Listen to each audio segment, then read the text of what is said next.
잘 나오나요? 이쁘게 나옵니까? 네. 네, 감사합니다. 사도신경 마지막 사도신경 마지막은 몸의 부활과 영원히 사는 것에 대해서 이야기해요. 사도신경 마지막은 우리에게 소망으로 마무리를 하고 있습니다. 자, 몸의 부활을 이야기하는데 우리는 몸의 부활이 언제 일어날까를 생각해보면 다 알죠. 죽은 다음에입니다. 사후에 대한 여러 가지 견해들이 있어요. 다들 알 수가 없기 때문에 이 세상에 여러 가지가 있습니다. 첫 번째는 불가지론이라는 거예요. 알 수 없다. 두 번째로는 영원 불멸설. 몸은 죽지만 영은 죽지 않을 거야. 또는 영혼 소멸설. 몸과 함께 영도 다 죽고 끝날 거야. 또는 윤회설. 우리는 이제 불교 문화권에 있었기 때문에 우리가 다음 생에 다시 태어난다면 이런 생각들 많이 하잖아요. 우리가 죽으면 다시 태어난다 라는 생각을 합니다. 그래서 기독교는 우리에게 무엇을 말해줍니까? 죽은 후에 몸이 부활할 거다. 할렐루야. 몸의 부활과 영원히 사는 것을 믿는다라고 하면서 고린도전서 15장 우리가 읽은 말씀을 보면 죽은 자의 부활도 같으니 썩을 것으로 심고 썩지 아니할 것으로 다시 살아남고 44절을 보면 육의 몸으로 심고 신령한 몸으로 다시 살아나니 육의 몸이 있은즉 영의 몸도 있느니라. 무슨 말이냐면 죽은 이후에 우리 몸은 썩고 없어지는 게 아니라 우리 몸도 새로운 몸으로 신령한 몸으로 부활하게 될 거다 라고 이야기를 하는 거예요.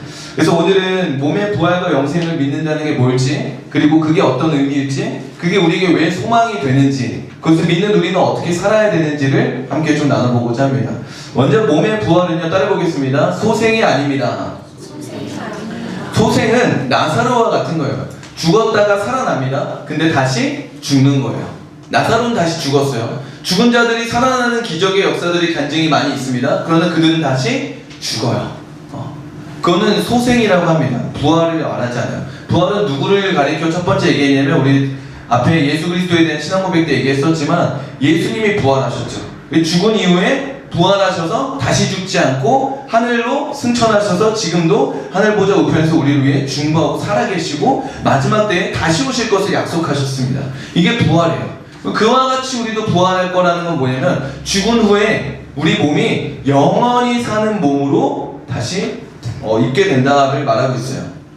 그러면 부활할 때 모습이 어떤 모습일까? 우리 흔히 얘기하기를 가장 젊었을 때, 가장 예뻤을 때, 그리고 가장 건강했을 때 이런 생각들을 해요. 그러나 성경을 보면 그런 근거는 없어요. 그냥 우리가 감사한 마음으로 기대하는 마음으로 꿈꾸는 거죠. 성경이 말하는 바는요, 영광스러운 몸, 신령한 몸이라고 얘기를 합니다.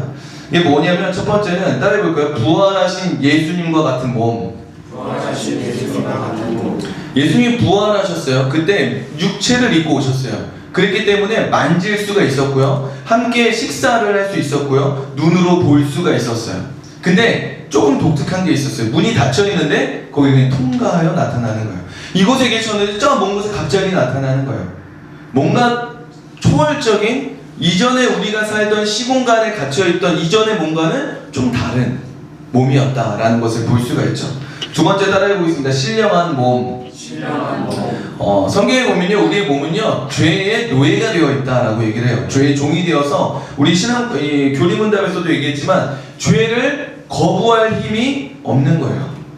또 반대로, 선을 택할 능력이 없는 거예요. 착한 일 정도가 아니라, 여기 표현에 담아놨지만, 하나님을 향한 선을 택할 힘이 몸에 없는 거예요. 죄의 노예가 되어 있는 거죠. 그러나 신령한 몸은 뭐냐면 그 죄의 노예에서 벗어나서 하나님을 기뻐하고 하나님을 신뢰하고 하나님을 위해 순종할 수 있는 몸이 됐다는 거예요. 할렐루야. 그래서 그때가 되면 오히려 죄를 짓는 게 불가능한 몸. 할렐루야. 그런 날이 오게 될 것을 우리에게 약속하고 있다는 거예요. 세 번째 따라해보겠습니다. 하나님의 영광이 회복된 형상. 그래서 우리가 부활의 몸을 상상할 때는요, 가장 건강할 때, 가장 예쁠 때 정도가 아니라 하나님의 영광과 그 아름다우심과 풍성함이 거울을 보는 내 모습 속에서 보여진다라는 걸 상상하시면 돼요.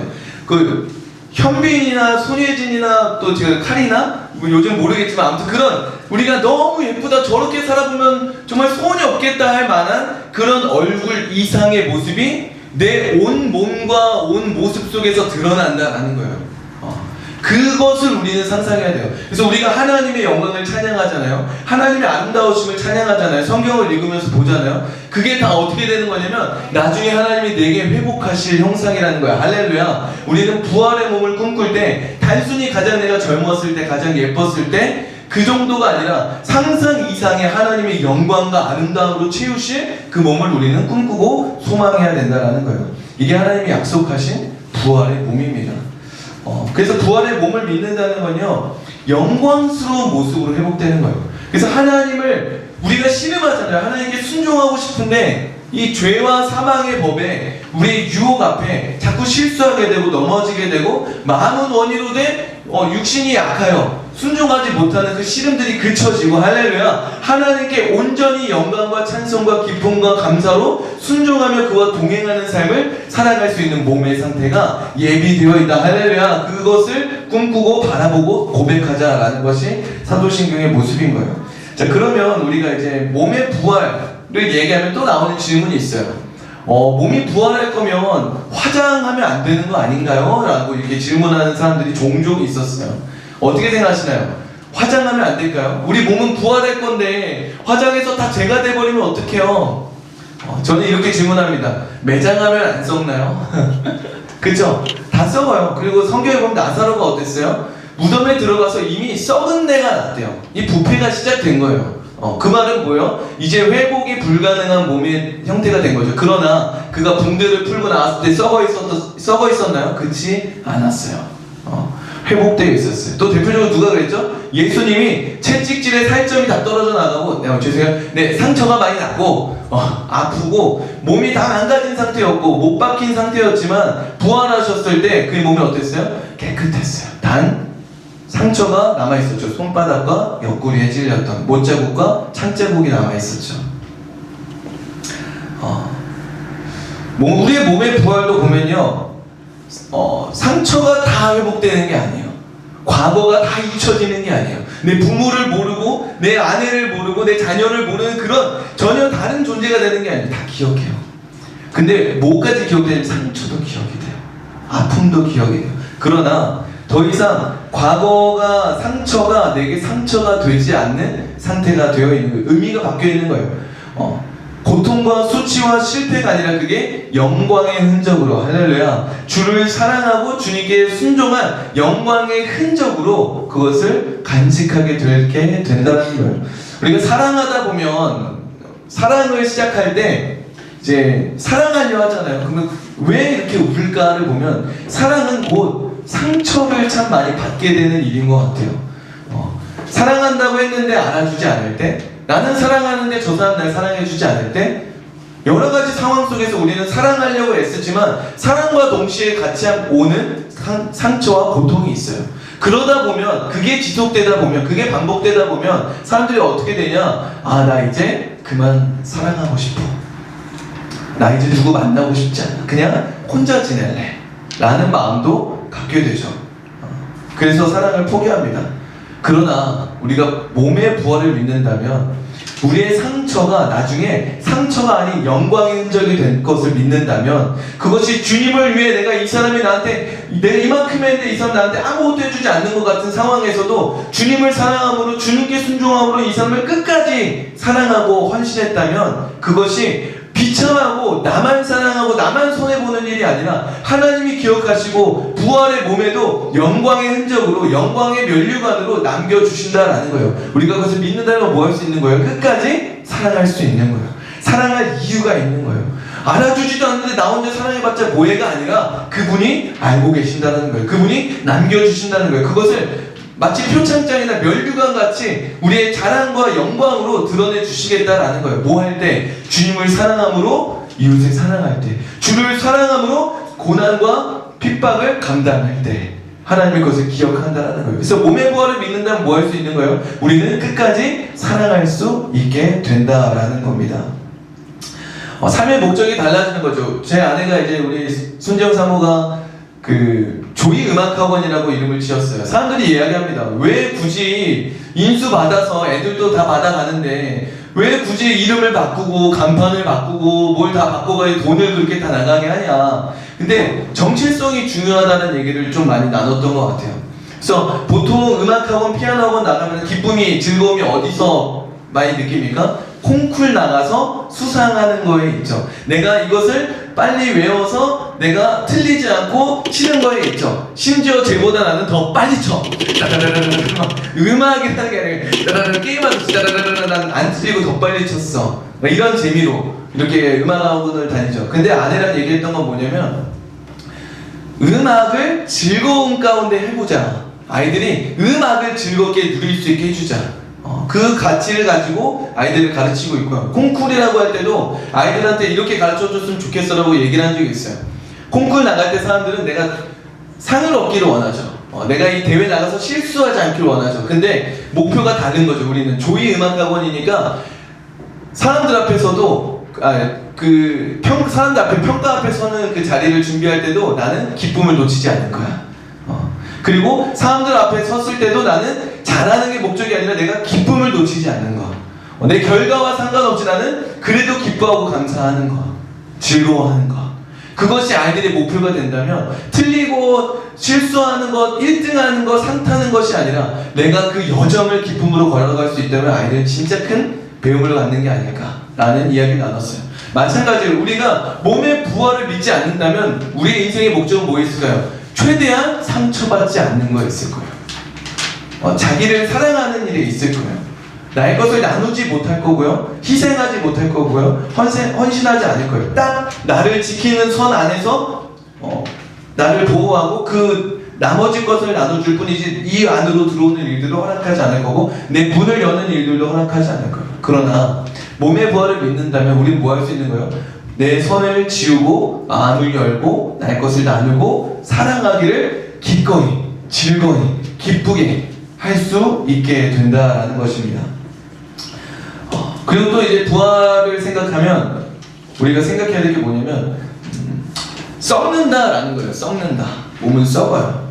그럼 생각해 봅시다. 썩지 않고 부활하는 것과 썩은 상태에서 부활하는 것 중에 어느 게 더 큰 능력일까요? 전자일까요? 후자일까요? 후자이겠죠. 근데 우리는 몸이 썩어간다는 건 썩는구나, 썩었구나가 아니라 아파요.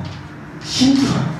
나이가 들수록 이제 힘들어요. 그래서 릴스에 나오잖아요. 이제 40대 되면은 막 응급차 타고 가고 있고 뭐 무거운 거 들고 했다가 응급차 지나가고 나이가 들수록 이전에 당연했던 것들이 이제 어려워져요. 그게 썩어가는 거예요. 이게 힘들단 말이에요. 그러면 우리에게 이런 탄식이 나와요. 하나님 왜 이렇게 아파야 됩니까? 왜 이렇게 고통을 겪어야 됩니까? 라는 질문을 마주하게 된다라는 거예요. 그래서 우리는 안 썩으면 좋겠다, 건강하면 좋겠다, 안 아팠으면 좋겠다, 주름살이 생기지 않았으면 좋겠다, 젊었으면 좋겠다, 예뻤으면 좋겠다 하잖아요. 근데 썩어가요. 하나님이 썩어감을 우리에게 허락하신 이유가 뭘까를 묵상해봤어요. 그것은 우리로 하여금 뭘 더 경험하게 하시는 거예요? 더 큰 하나님의 능력을 경험하게 하시는 거예요. 할렐루야. 썩지 않은 상태에서 우리가 부활하는 게 아니라 완전히 썩어진 상태에서 부패하여 냄새가 나고 이제는 더 이상 소생 불가능한 상태에서 살아나게 하는 하나님의 능력을 경험하게 하신다는 거예요. 할렐루야. 이게 무엇을 의미하냐면 우리의 삶에도 그 믿음은 아주 복음으로 능력이 될 수가 있습니다. 왜냐? 내 인생에 정말 밑바닥을 칠 때가 있을 거예요. 내 인생에 정말 깊은 좌절의 절망에 빠질 때가 있을 거예요. 여기서 난 다시는 일어날 수 없어. 난 이제 여기서 소생 불가능해. 내 인생은 여기까지야. 이번 생은 망했어라고 하는 그 순간에도 뭘 기대할 수 있는 거예요? 다시 살리시는 하나님을 기대할 수가 있는 거예요. 할렐루야. 그 하나님을 믿을 수 있는 믿음이 어디서 있는 거예요? 이 약속에 있는 거예요. 썩은 것 같으나 우리를 그 썩은 자리에서 부활하게 하시는 하나님을 믿는 믿음이 우리를 다시 일어서게 하는 능력이 된다라는 것입니다. 우리가 썩어질수록 갖게 되는 마음이 두 가지가 있을 것 같아요. 하나는 의심이죠. 이렇게 아프고 힘든데 하나님 날 사랑하는 게 맞을까? 하나님 나와 함께 하는 게 맞을까? 내 기도를 들으시는 게 맞을까? 의심이 듭니다. 그러면 어디까지 가요? 내가 정말 죽어서 부활하는 게 맞을까? 의심은 점차 커져가서 결국 불신으로 넘어갈 거예요. 근데 어떤 사람은 몸이 썩어져 가는데 독특하게도 믿음이 자라가는 사람이 있어요. 소망을 품는 사람들이 있어요. 소망이 커져가는 사람이 있어요. 내 몸이 약해져요. 내 몸이 연약해져요. 그럴 때마다 너무 힘들지 않으세요? 아니요. 주님 만날 날이 또 기대가 되고 부활의 그날이 더 기대가 됩니다 라는 권사님들을 종종 뵀어요. 무엇이 이 둘을 가릴까? 똑같이 썩어갑니다. 누가 더 썩었고 누가 덜 썩었고가 아니라 정말 그 다 썩어가는 그 여정 속에 이 두 개를 가르는 기준은 뭐냐면 믿음이에요. 몸의 부활을 믿는가?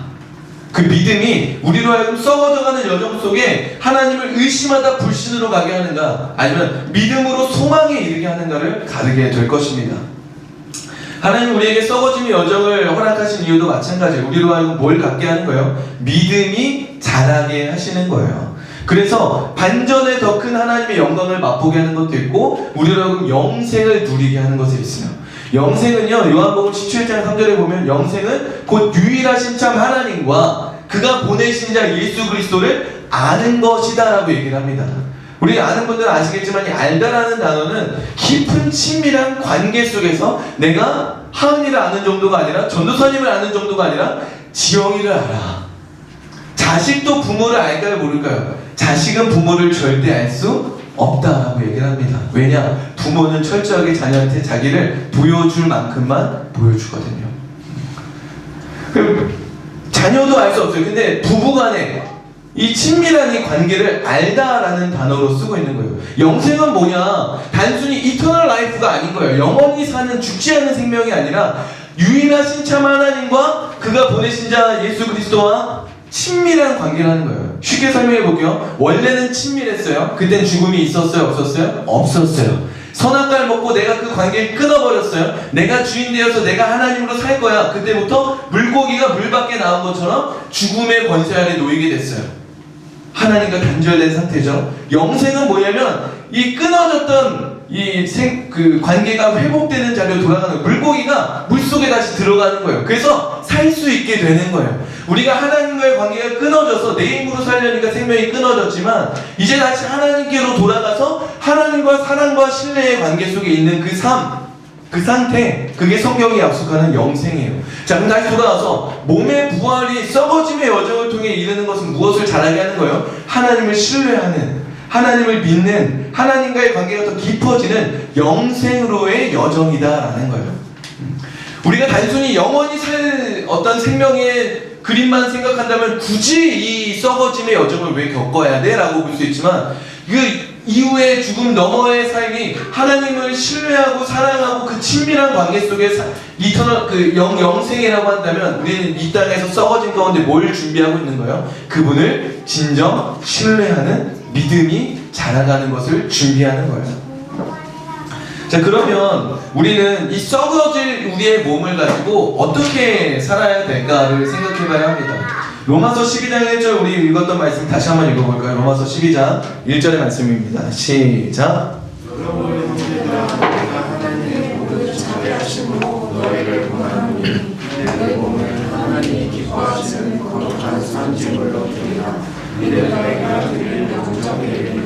아멘. 너희 무엇을 드리래요? 영적 예배라고 해서 우리가 영을 드리는 게 아니죠. 우리의 몸을 드리래요. 무엇으로요? 하나님이 기뻐하시는 거룩한 산 제물로, 죽은 제물이 아니라 산 제물로 드리라 라고 얘기합니다.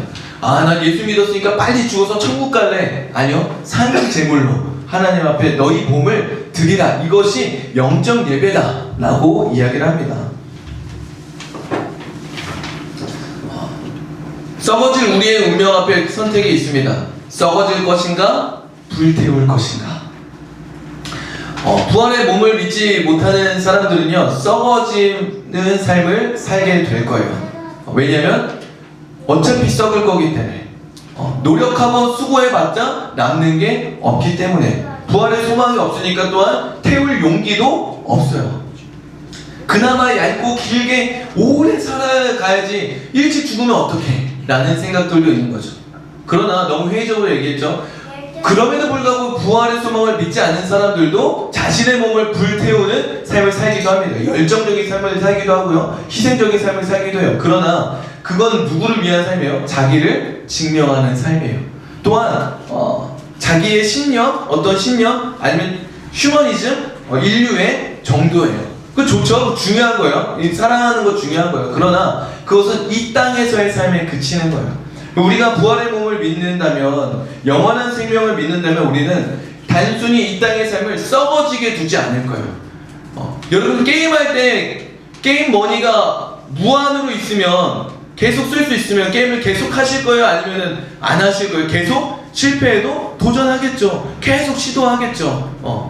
근데 우리의 믿음도 마찬가지라는 거예요. 우리의 몸이 부활할 것을 믿는다면 우리는 이 땅의 삶을 아깝게 여기고 어떻게든 아끼려 하는 것이 아니라 기꺼이 불태우는 일에 내어드릴 수 있게 된다는 거예요. 그리고 그것을 통해 증거되는 것은 무엇이요? 단순히 나의 신념도 아니고 나의 증명, 나의 의로움의 증명도 아니고, 그리고 또 어떤 휴머니즘의 인류애도 아니고 영생이 증명되는 거예요.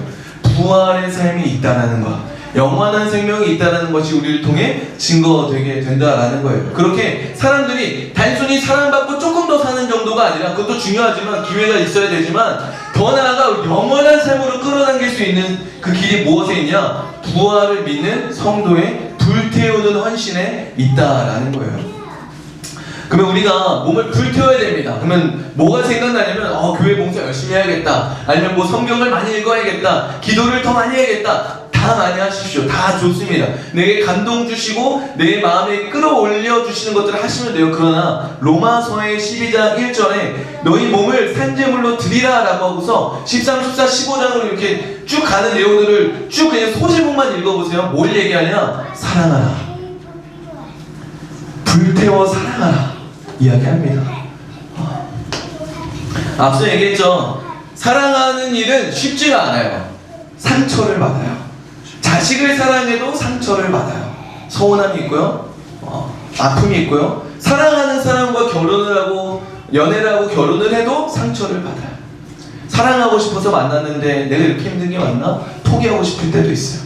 그러나 우리가 정말 몸의 부활을 믿는다면, 우리의 거룩한 산제물로 우리 몸을 드리고자 한다면, 우리 뭐 할 수 있는 거예요? 내가 사랑하기로 마음먹었던, 내가 너무나 사랑스러워했던 그 사람을 지금도 여전히 사랑하는 거예요. 사랑한다는 게 쉽지 않은데요. 해영교회 박요한 목사님이라고 있어요. 제 또래 같은데 개척했는데, 그분이 이런 얘기를 하더라고요. 이웃사랑이 참 어렵지 않습니까? 그래서 젊은 사람들이 이웃사랑을 좀 해치듯 이렇게 빨리 처리하듯 이웃사랑 하는 것 같다라는 얘기를 해요. 선물을 준다거나 누구나 밥을 먹었다, 오케이 난 이웃사랑 했어, 이렇게 뭔가 했어, 이렇게 해버리는 일들이 많은 것 같다라고 얘기하더라고요. 그리고 제시한 제안이 하나 있었는데 저게 되게 감동이 됐어요. 우리가 누구를 사랑해야겠다라고 하면은 어떻게 사랑해야 될지도 모르겠고, 때로는 부담이 되기도 하고, 때로는 그렇게 해치워버리든 처리해버리기도 하는데, 사랑하려 하지 말고 한번 사랑스러워해보는 거 어떠시겠어요? 라고 얘기하더라고요. 사랑스럽게 보이려고 해보시면 어떻겠어요? 뭘 하지 않아도 이 사람이 사랑스러워 보이는 모습으로, 사랑스러워하는 마음으로 바라보면 어떻겠어요? 거기서 시작되지 않을까요? 라는 얘기를 하더라고요. 이 말씀 묵상하면서 그런 생각이 들었어요. 어떻게 사랑스러워 보일 수 있을까, 이 사람이? 어떻게 내 원수가, 나를 괴롭히는 그 사람이, 나를 무시하는 그 사람이, 나를 책망하는 그 사람이 사랑스러워 보일 수 있을까? 문제를 일으키는 저 사람이 어떻게 사랑스러워 보일 수 있을까?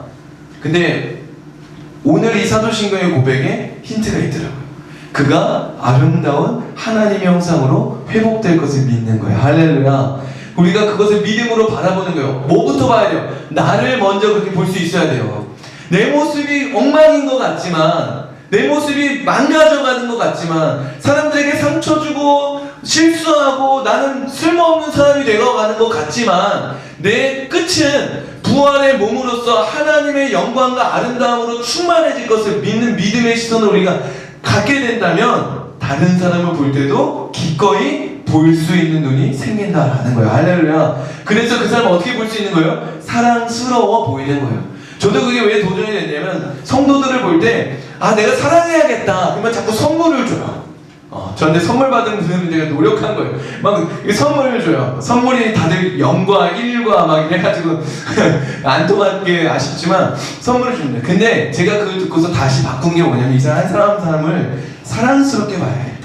뭘 하지 않아도 그냥 사랑스러운 존재를 보는 것부터 시작해야겠다. 근데 이 봄의 부활을 묵상하면서 이들이 어떻게 하나님 형상으로 회복될지를 믿음으로 내다볼 수 있는 믿음의 눈을 구해야겠다, 그런 생각들이 들었습니다. 결론인데요, 우리의 인생은 이제 두 가지의 갈림길이 있습니다. 몸의 부활과 영생을 믿을 것인가, 믿지 않을 것인가. 몸의 부활과 영생은 있는가 없는가. 무엇이 됐든 우리는 결국 선택을 하고 살아가야 합니다.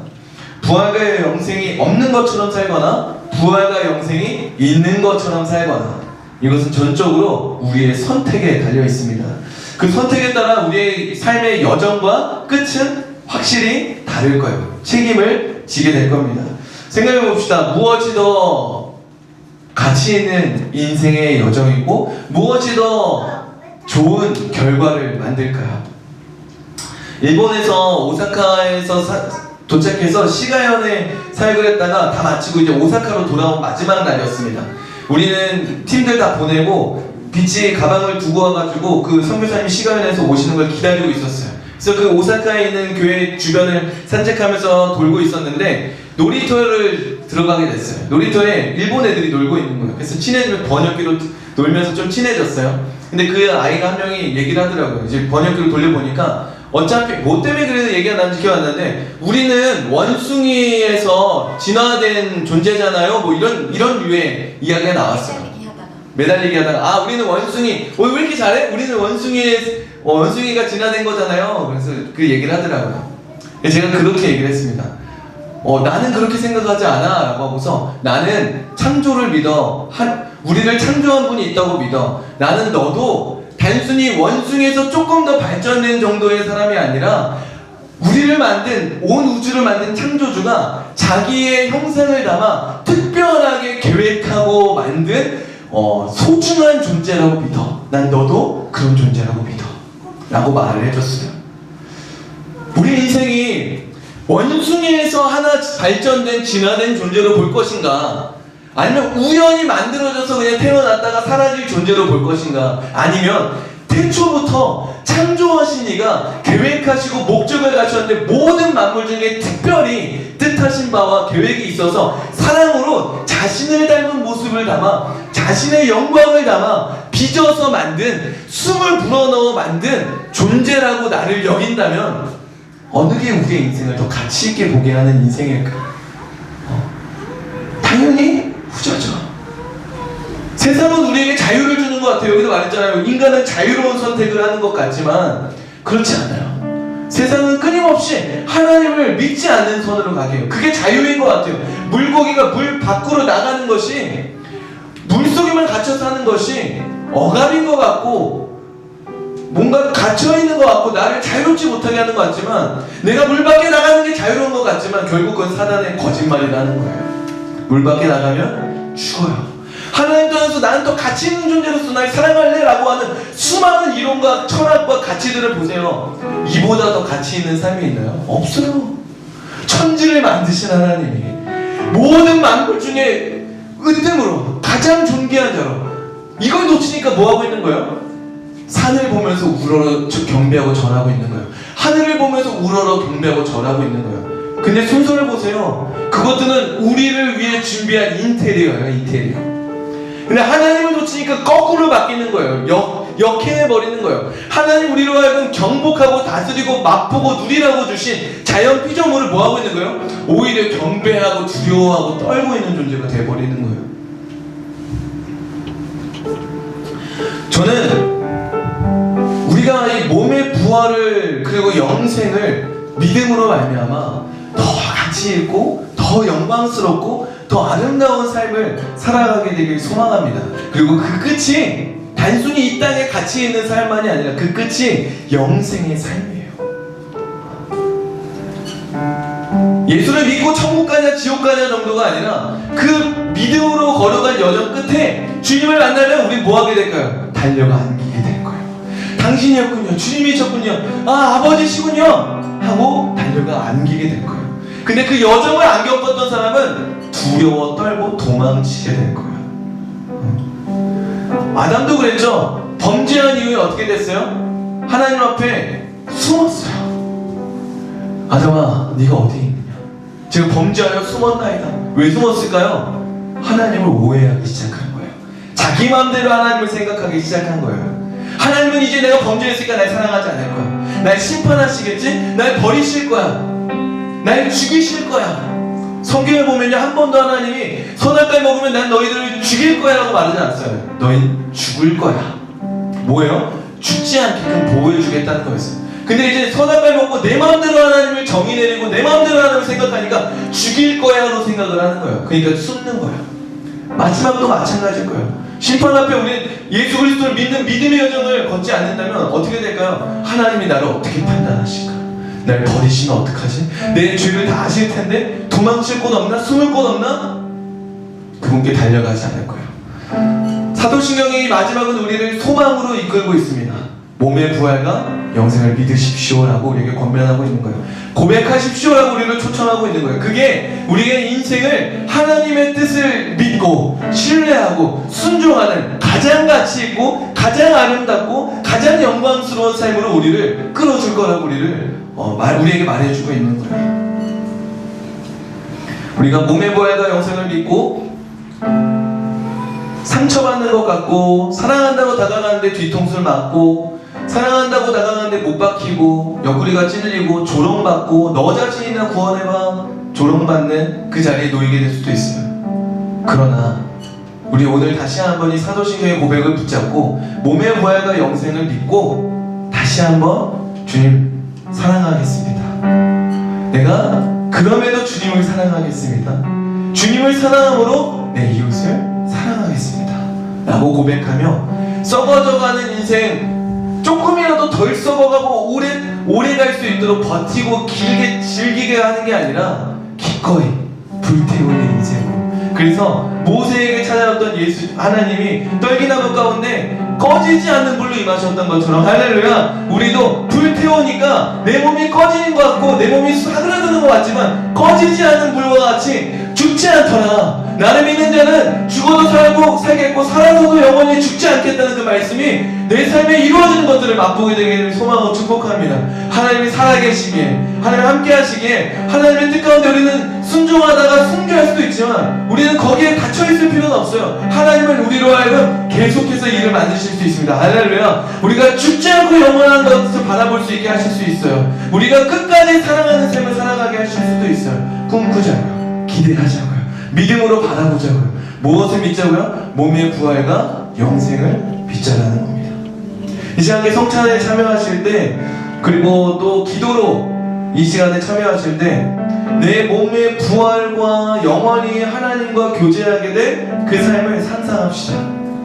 내 안에 계신 예수 그리스도, 우리가 이 빵과 포도주스를 먹으면서 내 안에 계심을 상상하는 정도가 아니라, 그리고 거울을 봐도 내 모습밖에 안 보이는 그 정도가 아니라 정말 그 마지막 때에 내가 어떻게 영광스럽게 변화될지, 내 안에 그 하나님의 영광이 가득 찬다는 건 어떤 것일지 하나님 내가 보고 싶습니다. 하나님 난 더 알기 원합니다. 하나님 내가 그것을 얻기 원합니다. 갈망하는 마음으로, 기대하는 마음으로 성찬에 참여하시고, 또한 이렇게 고백하며 참여합시다. 하나님, 몸의 부활과 영생을 믿고 내가 더 주님을 사랑하겠습니다. 아끼지 않고 사랑하겠습니다. 그리고 이웃을 사랑하겠습니다. 죽기까지 사랑하겠습니다. 끝까지 사랑하겠습니다. 고백하는, 결단하는 성찬의 시간이 되길 소망합니다.